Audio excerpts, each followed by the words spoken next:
আপনার নাম? আমার নাম সঞ্জিত দাস। এটা হচ্ছে যে এই বছর পুজো কত বছর পড়লো আপনাদের? এটা আমাদের 22তম বর্ষ পুজো চলছে। কী কী পুজোকে ঘিরে কী কী অনুষ্ঠান রেখেছেন আপনারা? পুজোকে ঘিরে এবছর আমাদের এই মুহূর্তে পুজোর দিনে আমাদের ঘটোত্তোলন প্রোগ্রাম রয়েছে। তারপরে ঘটোত্তোলন প্রোগ্রামের পরে আমাদের ষোড়শ প্রচারের পুজো হয়। তো সন্ধ্যার মধ্যে পুজো শেষ হবে। তো শেষ হওয়ার পরে আমাদের এখানে পাশাপাশি যারা লোকজনেরা রয়েছেন তাদেরকে নিয়ে যারা ঘট তুলতে যাবেন তাদেরকে নিয়ে একটা খাওয়া দাওয়ার প্রোগ্রাম রয়েছে। আর তারপরে পরের দিন আমাদের কিছু কচি কাচাদের নিয়ে কিছু প্রোগ্রাম রয়েছে।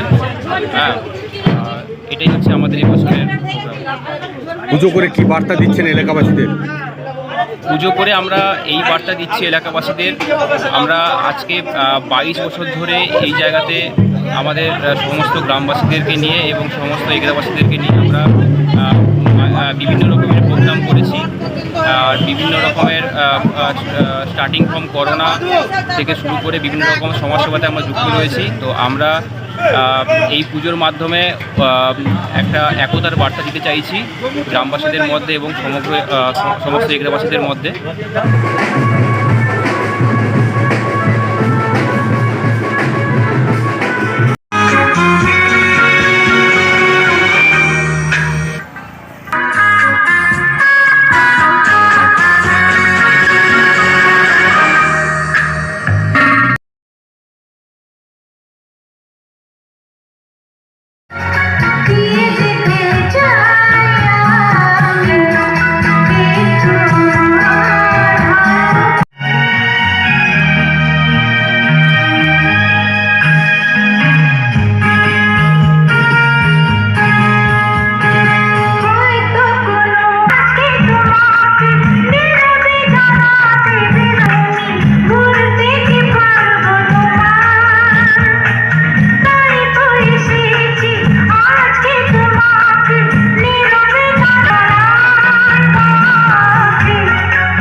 নিবেদন করে বিশ্ব মানব জাতির মঙ্গল কামনা করে।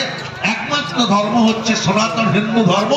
যে নারীর গর্ভ থেকে আমরা জন্মগ্রহণ করেছি সেই নারীকে দেবীর আসনে বসিয়ে পূজাবেদ নিবেদন করে বিশ্ব মানব জাতির মঙ্গল কামনা করে এই ক্লাবের কর্মকর্তা বন্ধুরা সেই কাজে নিজেদেরকে ব্রতী হয়েছেন।